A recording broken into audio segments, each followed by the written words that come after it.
The Art of War by Sun Tzu, translated by Lionel GILES. Part 5. Energy.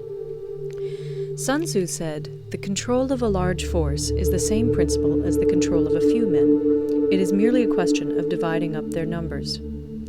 Fighting with a large army under your command is nowise different from fighting with a small one. It is merely a question of instituting signs and signals. To ensure that your whole host may withstand the brunt of the enemy's attack and remain unshaken, this is effected by maneuvers direct and indirect. That the impact of your army may be like a grindstone dashed against an egg, this is effected by the science of weak points and strong. In all fighting, the direct method may be used for joining battle, but indirect methods will be needed in order to secure victory. Indirect tactics, efficiently applied, are inexhaustible as heaven and earth, unending as the flow of rivers and streams.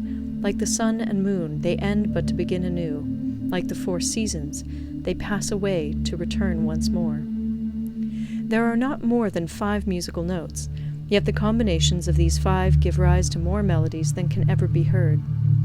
There are not more than 5 primary colors, blue, yellow, red, white, and black, yet in combination they produce more hues than can ever be seen.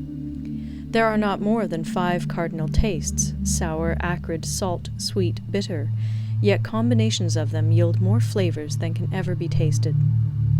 In battle, there are not more than 2 methods of attack, the direct and the indirect, yet these 2 in combination give rise to an endless series of maneuvers. The direct and the indirect lead on to each other in turn. It is like moving in a circle. You never come to an end. Who can exhaust the possibilities of their combination? The onset of troops is like the rush of a torrent which will even roll stones along in its course. The quality of decision is like the well-timed swoop of a falcon, which enables it to strike and destroy its victim. Therefore, the good fighter will be terrible in his onset and prompt in his decision. Energy may be likened to the bending of a crossbow, decision to the releasing of a trigger.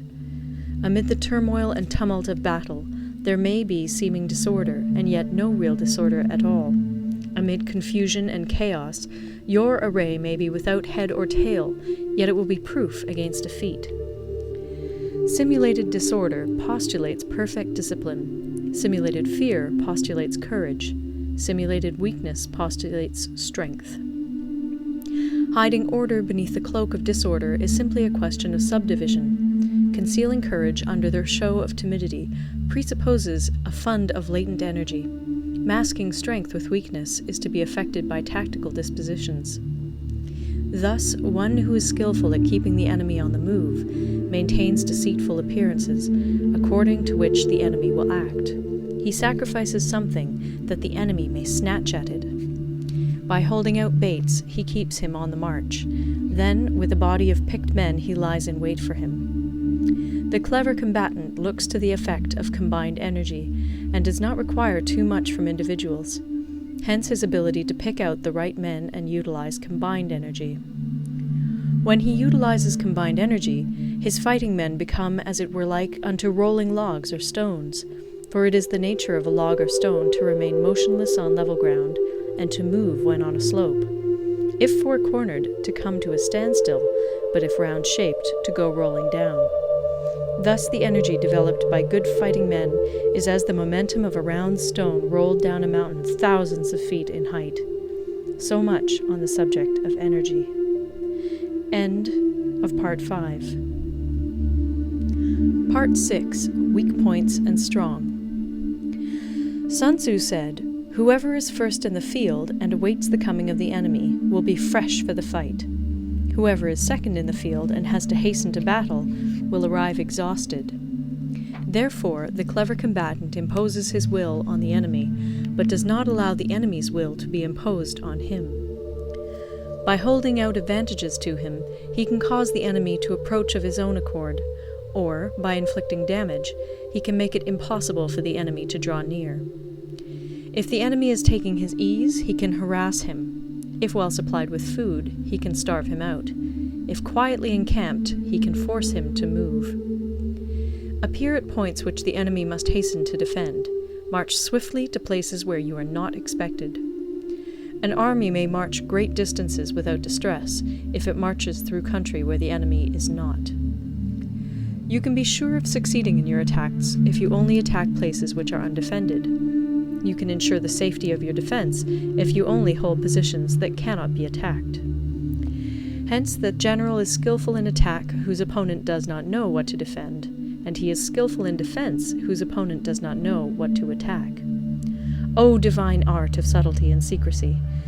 Through you we learn to be invisible, through you inaudible, and hence we can hold the enemy's fate in our hands. You may advance and be absolutely irresistible if you make for the enemy's weak points. You may retire and be safe from pursuit if your movements are more rapid than those of the enemy. If we wish to fight, the enemy can be forced to an engagement even though he be sheltered behind a high rampart and a deep ditch. All we need do is attack some other place that he will be obliged to relieve. If we do not wish to fight, we can prevent the enemy from engaging us even though the lines of our encampment be merely traced out on the ground.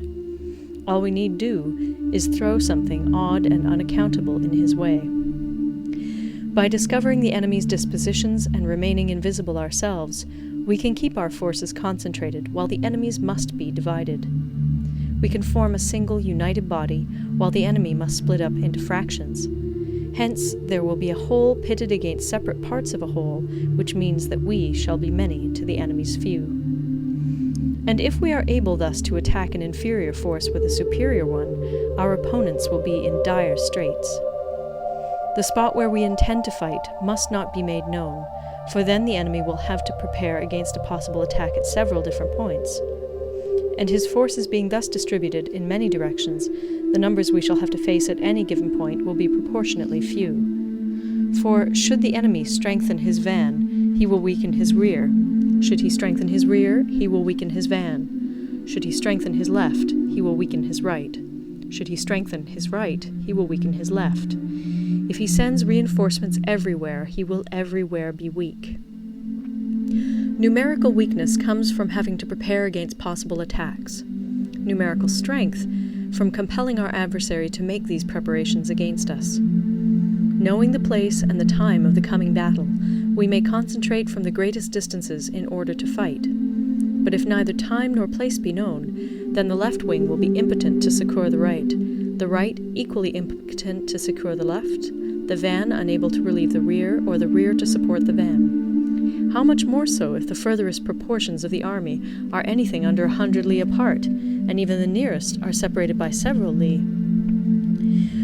Though according to my estimate the soldiers of Yue exceed our own in number, that shall advantage them nothing in the matter of victory. I say then that victory can be achieved. Though the enemy be stronger in numbers, we may prevent him from fighting. Scheme so as to discover his plans and the likelihood of their success. Rouse him and learn the principle of his activity or inactivity. Force him to reveal himself so as to find out his vulnerable spots. Carefully compare the opposing army with your own, so that you may know where strength is superabundant and where it is deficient. In making tactical dispositions, the highest pitch you can attain is to conceal them. Conceal your dispositions, and you will be safe from the prying of the subtlest spies, from the machinations of the wisest brains. How victory may be produced for them out of the enemy's own tactics, that is what the multitude cannot comprehend.